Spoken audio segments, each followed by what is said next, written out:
Hello from Dhaka, this is Noshin Anjum and you are watching BSS News. At first, the headlines. Upcoming election a big test for law enforcers, says Foreign Affairs Advisor. Scouts' sacrifice in July movement inspires vision of a new Bangladesh, says Education Advisor. Begum Khaleda Zia's leadership a national asset, says Advisor Asif Mahmood. 1,93,874 expatriates register for national election. Ukraine-US to meet for third day. Agree real progress depends on Russia. Now the details. Upcoming election a big test for law enforcers, says Foreign Affairs Advisor. Foreign Affairs Advisor Mohammad Touhid Hossain today said that the upcoming 13th Jatiya Sangsad election is a major test for the country's law enforcer. He was addressing a view-exchanging meeting with Rangpur district officials at the Deputy Commissioner's conference room on Saturday morning. He added the Chief Advisor Professor Dr. Muhammad Yunus had described the election as an ideal one and that law enforcers must stay alert. The advisor said that the present interim government wants to hand over responsibility to an elected government through a fair election. He said that law and order has improved and the police have organized themselves well.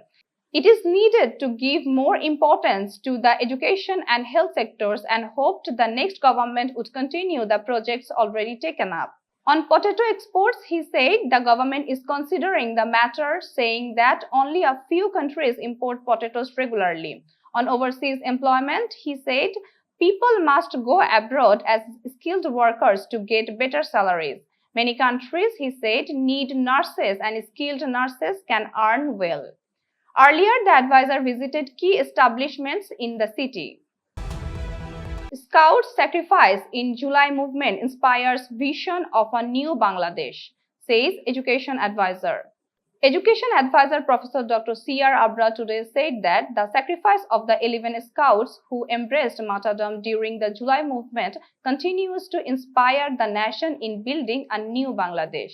He told the national award ceremony organized by Bangladesh Scouts at its headquarters in Dhaka. The advisor paid tribute to the martyred and injured scouts of the July movement. He said their sacrifice strengthened the nation's resolve and would remain a lasting inspiration. Scouting is not only about earning badges, but also about character building, leadership, and community service. Professor Dr. C.R. Abrar said scouts have always been on the front lines during disasters and called for expanding scouting activities. He highlighted Bangladesh's achievements on the global scouting stage and noted the rise in women's participation. The advisor said the recipients are the future leaders of the nation and must grow with honesty, courage, and humanity. Begum Khaleda Zia's leadership a national asset, says Advisor Asif Mahmood. Local Government, Rural Development and Cooperatives Advisor Asif Mahmood Shajiv Bhuiya has said that the nation regards the leadership and wisdom of former Prime Minister Begum Khaleda Zia as a valuable asset. He expressed this in a post shared on his verified Facebook page on Thursday. The advisor, who also serves as the Youth and Sports Advisor, said Begum Khaleda Zia has long been an uncompromising and respected leader in protecting democracy, civil rights, and political freedom. He said her role from the anti-Ershad movement to her stand against the authoritarian rule of Sheikh Hasina remains a significant example in country's political history. He wrote that the country values her leadership and prudence as a national treasure. The advisor added that the nation does not want to lose her and sought prayers from the people for her good health and speedy recovery. 1,93,874 expatriates register for national election. A total of 1,93,874 Bangladeshi expatriates have registered so far through the Postal Vote BD app to vote in the 13th Jatiya Sangsad election and the referendum. The updated figures were published on the Election Commission website this morning. Of the registrants, 1,74,909 are men and 18,965 are women. Saudi Arabia has the highest number of registrations, followed by the United States. The Election Commission has urged expatriates to provide accurate postal addresses, saying incomplete information may prevent the delivery of ballot papers. The Commission has extended the registration deadline until 25th December. Election Commission Senior Secretary Akhtar Ahmed said anyone abroad can download the app and complete the process within the extended period. He also said the Commission will also introduce in-country postal voting for government officials on election duty, voters in legal custody, and government officials staying outside their constituencies. Ukraine-US to meet for third day. Agree real progress depends on Russia.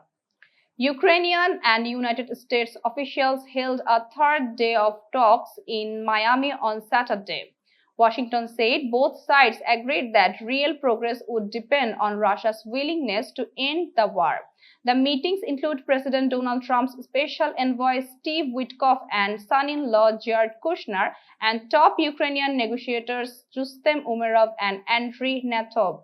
The talks follow a meeting between Witkoff, Kushner, and Russian President Vladimir Putin in Moscow on Tuesday, where parts of a United States peace proposal were rejected. In a statement posted on X handle on Friday, Steve Witkoff said both parties agreed that progress would require Russia to show commitment to long-term peace and steps toward de-escalation. He said the two sides also discussed security arrangements to support lasting peace. The United States plan involves Ukraine giving up land still held by Kyiv in exchange for security guarantees, but the details of those guarantees remain unclear.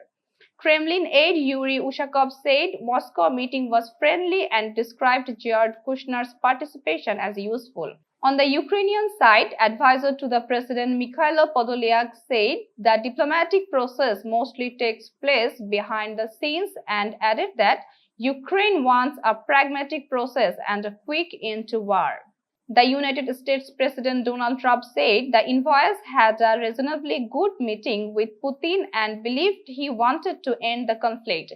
Meanwhile, Russian forces continued attacks, with Kyiv region officials reporting drone and missile strikes early Saturday. Russia's defense ministry said it intercepted 116 Ukrainian drones overnight. That's all for today. For more information, visit bssnews.net. Thanks for watching.